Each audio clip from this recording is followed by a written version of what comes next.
Who wrote the Bible? Where does it come from? What does it mean? Is there a group of people historically who are responsible for the Bible and have shaped our faith? What did they teach? And what can we celebrate as one human family about their teachings? This is Stan Matthews, and I'm here to tell you the story of the secret origin, coming to you directly from the land of origins, Greater Ethiopia, the oldest nation in the world. About 150,000 years ago, the rains coming from the Ethiopian highlands began forming the foundation of what is known today as the Nile River. About 7,000 years ago, the Nile River basin finally established its finishing point at the Mediterranean seas. All throughout this period of over 100,000 years, people from the Ethiopian highlands and all of East Africa settled along this highway, this massive river that would bring life, bring culture, bring faith for the people. And the people brought with them their culture, they brought with them their science, their economics, their laws, their morals, and their ethics.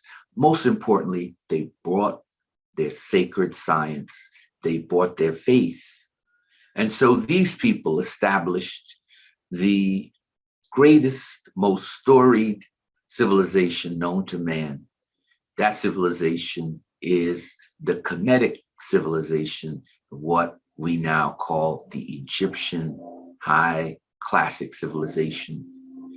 What are we here for? We're here to hear the voice of a scholar, Dr. Ahmed Osman, reveal what we call the secret origin, the origin of the patriarchs of the Bible, the origin of David, the person who established and reinforced the first global empire. We're here to hear the story of the dreamer, Joseph, the man who told his brothers, one day I would rule, the inheritor of an inheritance directly from Isaac. We're here to find out the secret origin of the man known as Solomon, the man of peace, the man of wisdom, the man of wealth and riches. We're here to find out the origin of a famous relationship he had with a queen of the south that we call Sheba today, but was from the land of Punt, which is present day Somaliland or Eritrea, that whole northern coast of the Horn of Africa. We're here today to learn the secret origin of the lawgiver, Moses, the person who I believe to be the most revolutionary thinker on the concept of the one God, the universal God that ever walked the earth. Here to learn the secret origin of the man called Joshua, his son, the son of Nun, who some believe may have been the example of the messianic leader that would have its full flowering in the first century in a revolutionary leader we now know as Christ.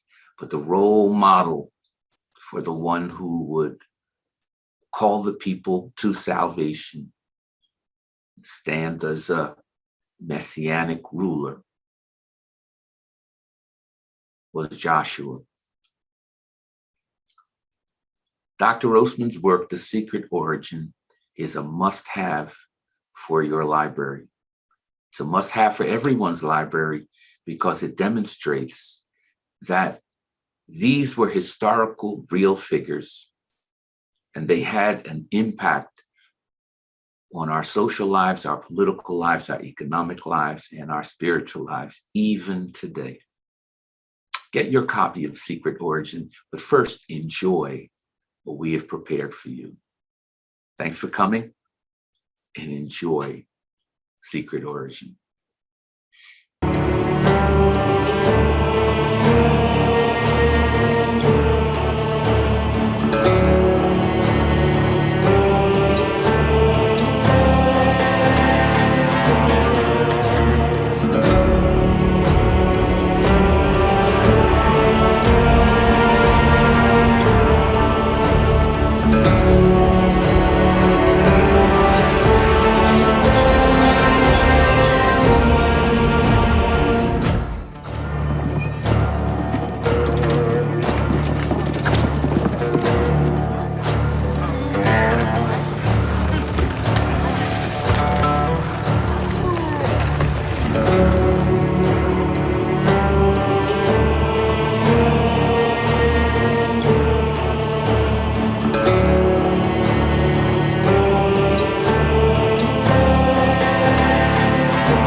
Good afternoon. This is Stan Matthews, and I welcome all of you to this very special opportunity to hear the words of a master of enlightenment as he unveils for us his thought process over a 50-plus year period to uncover, unravel, and reveal truths about our Bible and about our past that we may not have thought about or may not have dared to understand.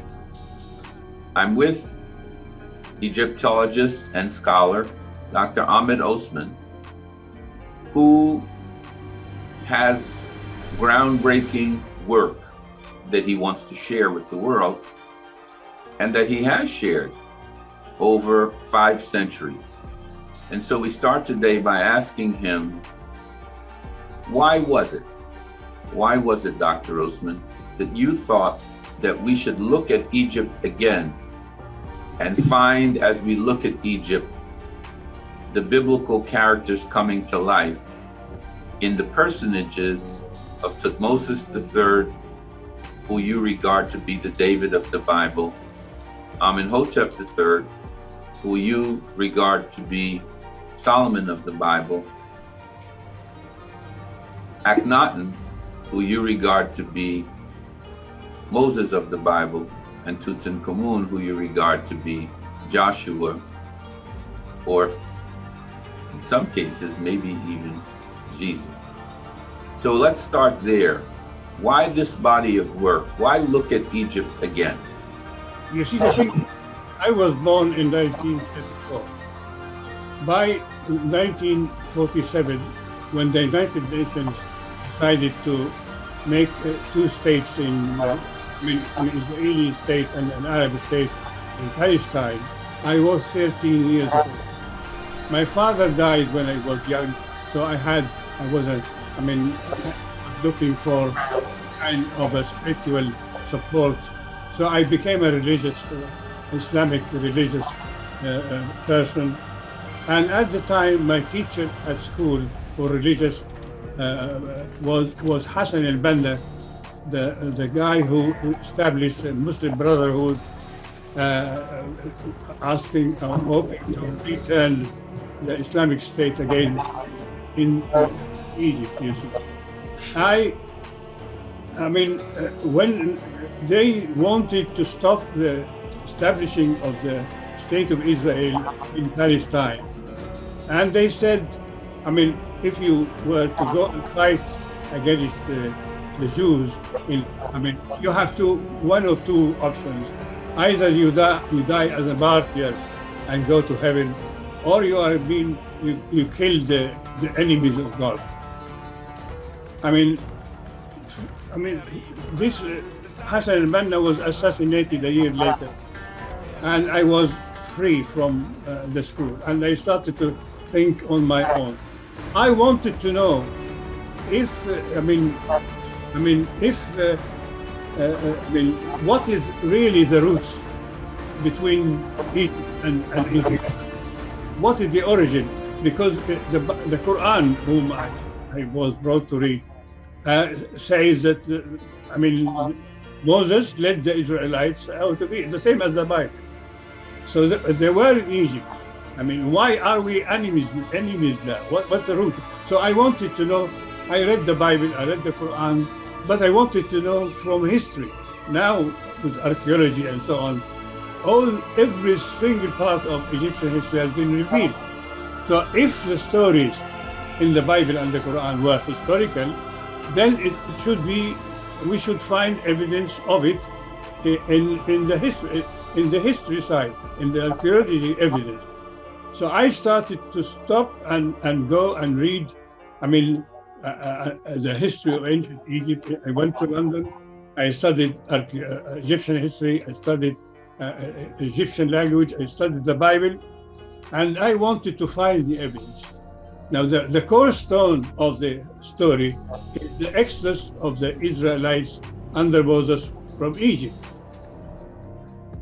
Eventually, I came to realize that there is evidence of that, because you see, I regard that Moses and Akhenaten of ancient Egypt. Akhenaten is the pharaoh of the 18th dynasty, who was first in the history, known from the history side, not from the Bible, that he recognized the unity of God and called it Aton, which means light or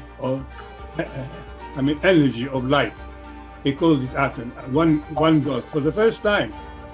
And then again, when we look at the story of the Bible, we find that after the Exodus, sometime after, about 2 centuries after the Exodus, we find that the King David, the Israelite, according to the Bible, established an empire between the Nile and the Euphrates.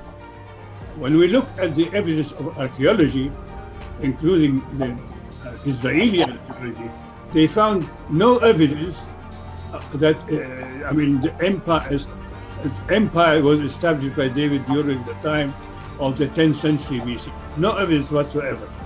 Israeli archaeologists themselves accepted that. And then, at the same time, everything mentioned in the Bible about David establishing an empire, they found evidence of it. However, 5 centuries earlier than the time of David, at the time of Thutmose III. So this was the first time I linked Thutmose III, because the evidence of the biblical account of the David Empire was found at the time of Thutmose III. Historically, he established the empire. So I started to think that way. Yes. This was the big. I wanted to know. I don't want to just to have different methodological idea. I want to know the truth about. The whole idea. Nowadays, I'm sorry to say that Egyptian archaeologists like Zahi Hawass and so on, They think that if they were to accept that there is some evidence in Egypt regarding the Israelites in Egypt, this will confirm the right of the Jews to establish a Jewish state. And this is why Hawass says there is no evidence whatsoever at all from archaeology that the Israelites were in Egypt. This is very strange because Moses and Akhenaten was one and the same person. This is the whole idea.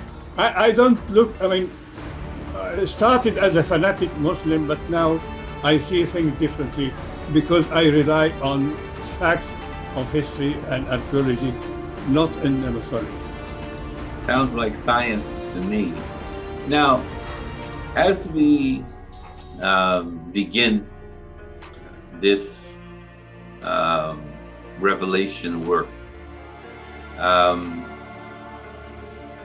there are those who believe that you are taking a position on one of the three great faiths. I don't see that. I think you are simply revealing facts as you see them to be and not making any commentary on any of the three great faiths. Is that correct? Not at all. I'm not against, I'm not denying either the Bible or the Quran. I'm not denying. I'm just reinterpreting according to modern. You see, in the Bible, in the holy books in generally, you have two sources. One thing about faith, and this you cannot change. If you believe in God, one God, if you believe in Jesus, whatever, it's a belief. And I cannot challenge that. But there are things that in the Bible and the Quran talks about events, historical events that took place. And this has to be changed according to our historical knowledge. You see, faith will not, I'm not denying faith, I'm confirming it by introducing the evidence to show it, although the evidence make it look a little bit different. Well, I think it also confirms. It confirms to people what they have believed. So, as we begin,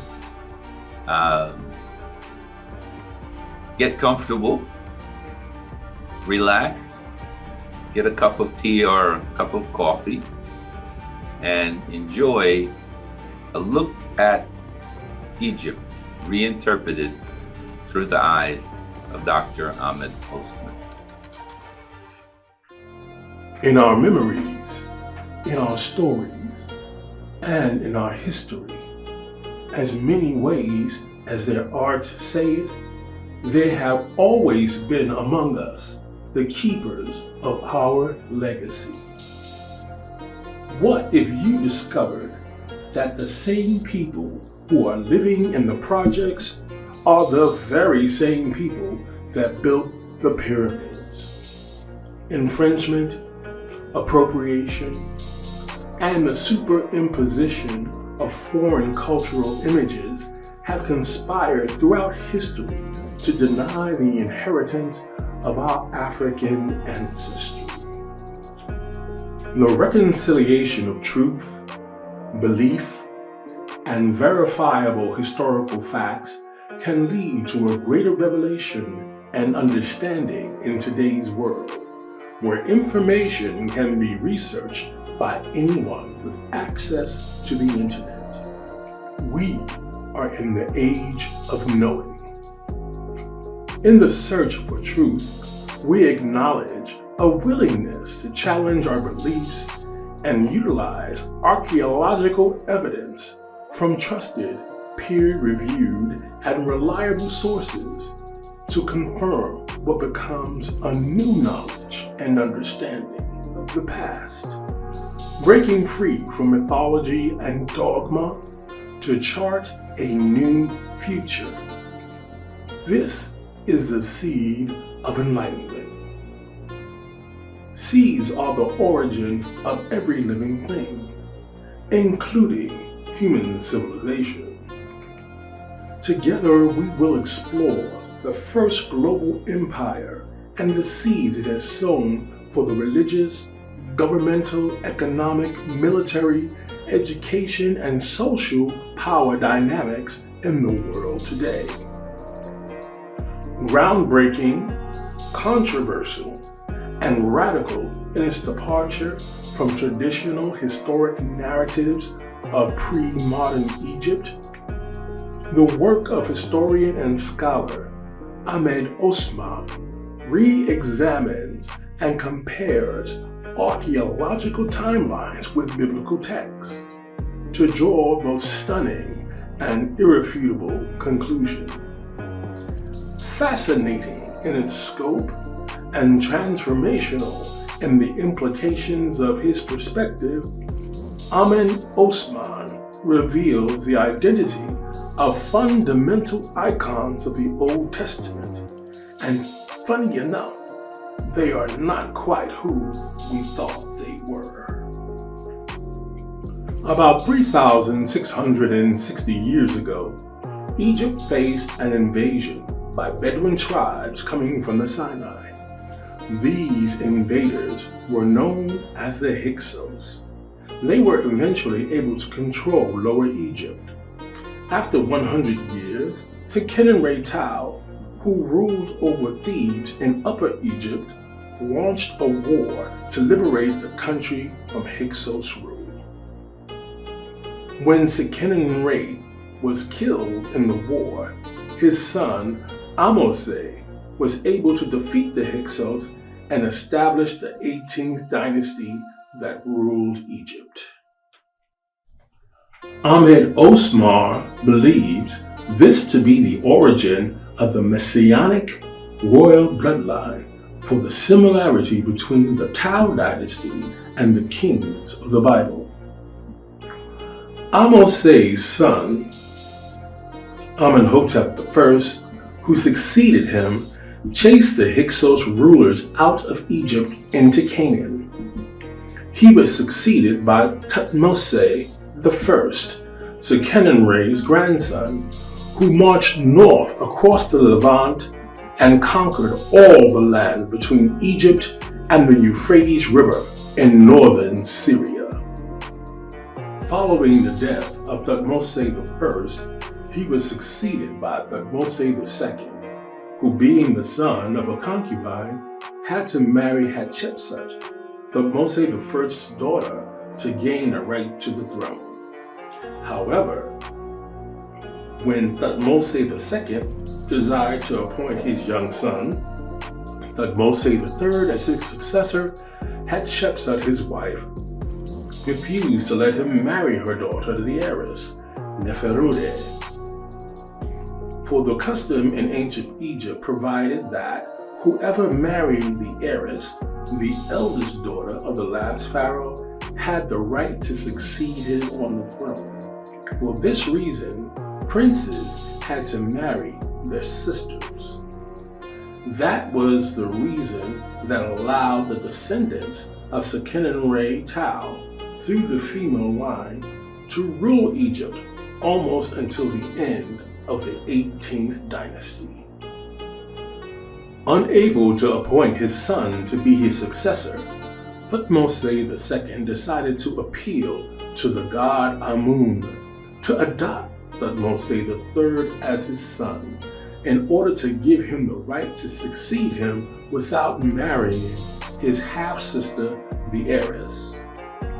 To do this, Thutmose II brought his young son to the temple of Karnak, where the high priest supervised the ritual of 6 priests chanting, "Come, come in peace. Receive the light. Shine like Ra in the double horizon. The eye of Horus destroys the enemies of Amun-Ra, Lord of Karnak. Hail to you, censor of the gods. Our king prays to you to choose his son to be your son." The priest exited the Holy of Holies, carrying an image of Amun in an ark, in a procession around the Karnak Hall. When they came to the place where young Thutmose III was standing, they halt, unable to move. The young prince prostrates himself in front of the ark. Then the high priest announces, "Our Lord Amun has chosen Prince Thutmose to be his son." Following this announcement, Prince Thutmose is seen shining in a dark heaven, where the god Ra places the serpent diadems of royalty upon his forehead and presents him to other Egyptian gods: Osiris, Isis, Horus, Set, Ptah, Hathor, and Anubis. When Thutmose II died, he was succeeded by young Thutmose III and his stepmother Hatshepsut as his co-regent. As Thutmose III was still a young boy, Hatshepsut ruled the country alone until her death.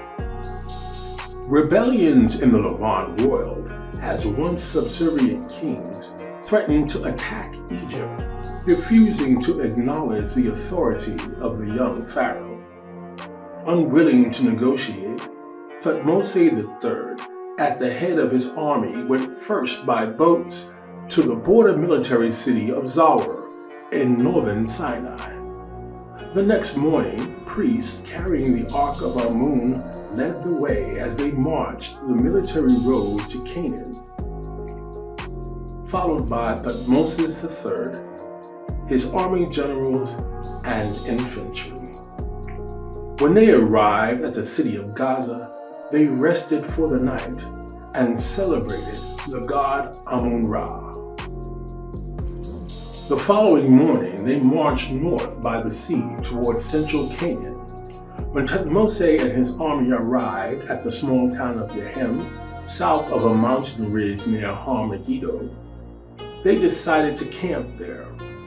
They had to decide how to proceed in their attack of the fortified city of Megiddo that lay on the other side of the mountain. Either go around the mountain and face their enemies in front of Megiddo, or use a shorter and narrower route over the mountain itself. While his officers preferred to go around the mountain to avoid the narrow road over the mountain, Thutmose preferred to use the road over the mountain so that he could surprise his enemy coming out behind their troops. Thutmose marched at the head of the army over the mountain, dismantling their chariots and marching single file with each man leading their horse. When they emerged on the other side of the mountain, they waited for the rest of the army to arrive. No enemy forces detected their arrival. Suddenly, Thutmose and his troops ran down the mountain behind the enemy forces, expecting them on the other road, and attacked them. Thutmose in a chariot of fine gold, chasing his enemies. The Egyptian forces prevailed in the ensuing battle, and the kings opposed to Thutmose fled to the sanctuary of fortified Megiddo, where the gates of the city had been shut. The fleeing kings were hauled to safety by citizens who let down garments to hoist them up. His enemies had abandoned their horses and their chariots of gold and silver. Thutmose III leaves his army sieging the city of Megiddo and goes to stay at Jerusalem with his personal guards carrying the ark of his god Amun. During his 6 months in Jerusalem, which was known as Kadesh at the time, Thutmose III places the ark of his god Amun on the holy rock, which he used to worship each morning. Then he traveled back to Megiddo to receive the city when its gates were opened. Following the Battle of Megiddo, Thutmose III went home to Egypt, then returned to the Levant to regain the borders of his grandfather, Thutmose I's empire by the Euphrates River and established his name on a stele next to that of his grandfather. Thus, the mighty pharaoh won 17 military campaigns, which he recorded on the walls of the Temple of Amun at Karnak. In the Kemetic language, the first part of his name, Tut, is equivalent to the Hebrew Dud, or the root of King David's name in the Bible. Megiddo, which was conquered by Thutmose III, is also mentioned in the Bible as one of the cities inherited by King Solomon from his father, David. At the same time, although Megiddo is not mentioned by that name in the New Testament, the term Armageddon, or Har Megiddo, meaning mountain of Megiddo, is mentioned in Revelation as a place of judgment against the enemies of God. While the name Armageddon has become popular and synonymous with the end of days, involving a great military conflict between good and evil. The Bible also gives us another important story of Thutmose III, Pharaoh of Egypt, for it was during the time of his rule in the 15th century BC that we first hear of the Hebrews in the land of Canaan. During the reign of Thutmose III, after he was named general of Egypt's armies by Hatshepsut, becoming pharaoh upon her death, he granted an audience with a traveling Babylonian prince named Abraham. Misled to believe that Sarah, Abraham's wife, was his sister, he took her as one of his wives. The pharaoh was distraught when it was revealed that he had taken another man's wife.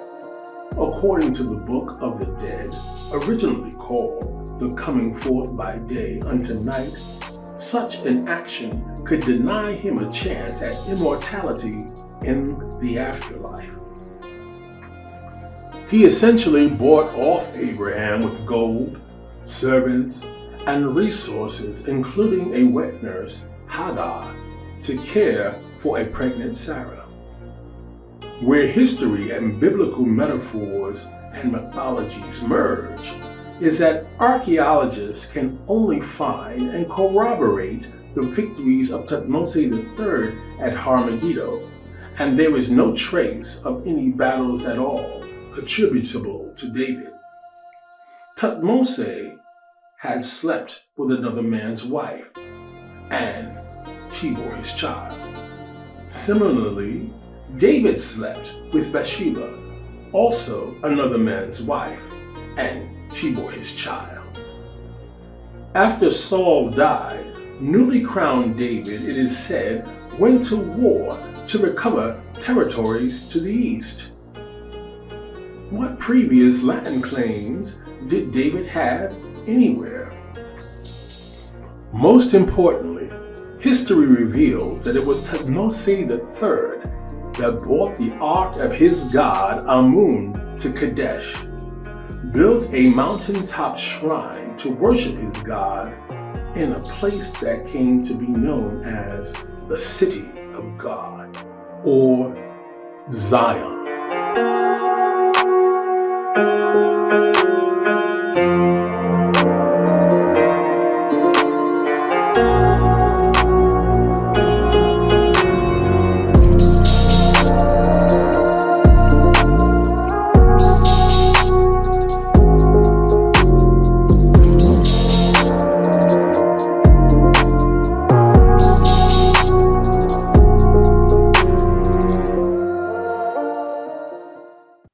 So Dr. Osman, as we close this part of the Secret Origin series, please share with your audience, with our audience, why you think making David a real historical figure, why making Joseph the dreamer a real historical figure, why making Solomon the wise man, a real historical figure, Moses, the lawgiver, a real historical figure, and Joshua, or the Jesus model, a more historical, understandable figure.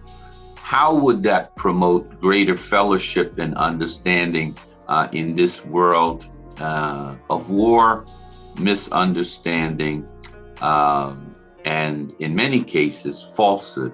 How would this work, Secret Origin, foster greater brotherhood, greater alignment, greater fellowship and understanding? In reality, Stan, I'm not making these characters historical, because if we believe in the stories of the Bible, I mean, David made a big empire between, they're giving a geographical location and time in history and so on. Jesus appeared as historical, Moses and so on. So all what I'm trying to do, I'm not inventing, I'm not producing something new. I'm just trying to see what is behind the story, what is the real historical events that were told by the Bible in the stories. You see, I believe that our religious beliefs, like our being really, have gone through an evolution. I mean, from a period to another period, from an era to another era. And that's why now I believe that our faith, our religion, is going to a new era. And we have to understand it according to this era. For instance, I'm not making it on my own. This is a must. So we have heard a few days ago that Pope Francis of Rome, I mean, Rome, you know, about 5 centuries ago, condemned Galileo for death because he said that the earth goes around, that the earth is circle, not flat, and it goes around the sun. He was killed because of that. At the time, it was regarded as a heresy, as something against. However, the Pope Francis 2 or 3 days ago said that he believed in the Darwin evolution ideas, and not only that, but he believed also in the Big Bang. I mean, he said the creation as it is in the Bible story, I mean, is not historical. We cannot take it as historical. This, we have to understand it in a different way. So all what I am doing, you see, I mean, in the beginning, when man was a primitive creature, I mean, each tribe had its own religion, its own God, you see, and each God, they believed that this God will help the tribe fighting another tribe to get the water or the food or whatever it is. Then, with time, we went through a village structure, a city structure, and a state structure. And each time, God has become, different. Then when we have an empire, Egyptian empire, the Roman Empire, the Islamic Empire, God became universal. However, it became universal within the limits of the empire. The China is not part of it, so it has another God. South Africa, and so on. But now we have come to realize through our, scientific understanding that the whole planet we are living in is one unit, and whatever happens in environment or weather or whatever it is does affect all of us. We can die, all of us, or live, all of us. We are one. So now is the time to see that God is a universal God. You can be a Christian, you can be a Muslim, you can be a Jew, you can be a Hindu or whatever it is. But if God has created the world, then this God is one for all of us. Although we come and see it from different views, we have different ideas of God, but it has to be one for all of us. In this case, why should we fight? Why should we? Before my God, will help me to defeat your God. Now, if our God is a universal God, is for all of us, we shouldn't fight. We shouldn't hate each other. We should keep the planet, all the planet. Not only try to protect my land and my country, but also your land and his land and her land. We are now, as the Pope said, we are all descendants of the Darwin evolution, and we all came, as a result, the whole creation came as a result of the Big Bang. We have a one source of our existence, and we have a one planet to live in, all of us. Why should we fight? Why should the Russians fight the war Eastern Europe for no reason? Why should the Chinese and the Americans have a conflict? Why should the Israelis and the Arabs have a conflict? Why should we do that? Why don't we sit down, all of us, and realize that we are belonging to the same planet, and we have to work together to protect us. You see, in a few hundred years, or maybe 1,000 years, we are working to destroy our planet. We are working to destroy the earth we live in. If we go on like we are doing now, our planet is in danger of complete destruction. So we have the chance now, because of our, look at NASA and the photograph they have for the universe. This is a jump, a complete jump in the future. We can see our minor place within this universe. So we have to keep our universe, we have to keep our planet. Otherwise, we will all be destroyed. So I think now is the time to re-understand the mythology. The Greeks and the Romans had the Olymp and the gods fighting and whatever it is. This was at the time the understanding. Now, when with the Torah and the Quran and the Bible and so on, we started to believe that God created Adam and Eve about 600 years. Now we cannot do that. Now we have to rely on our modern scientific understanding, knowledge, to re-understand. The core of the religion is there. The only thing is how we understand it. We have to re-understand. So if they say Moses did so and so and so, Jesus, was Moses a real historical character, or was it a mythology like the gods of the Olymp? If he was a historical, if these characters, biblical characters, were real characters of history, then we should find evidence of them and details of their stories in history. And that's exactly what I've been doing. So I'm bringing people together and going into a new era. We are, whether I do it or not, maybe I'm just a voice crying in the.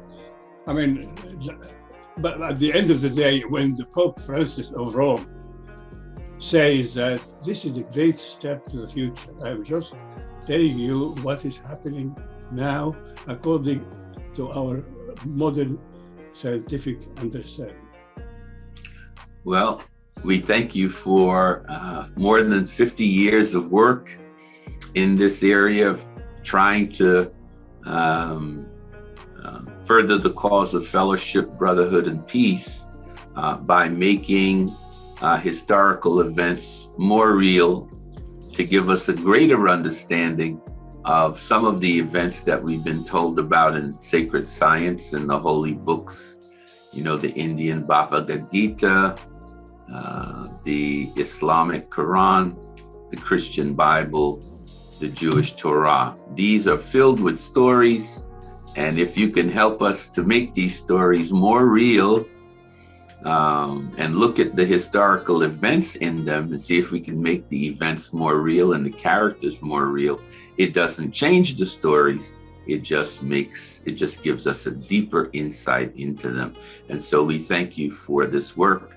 I encourage all of those who will see this video to get a copy of Secret Origin now. We are working with several platforms to produce a series and a featured film to foster, again, greater brotherhood, greater understanding, and greater peace. If you like today's content, then make the connection and subscribe to Matthews TV on our YouTube channel so you can continue to get great news about all that's going on in the Secret Origin community and also around the globe in the global Black community, the global brown community. This is Stan Matthews. I'll see you soon. Subscribe now.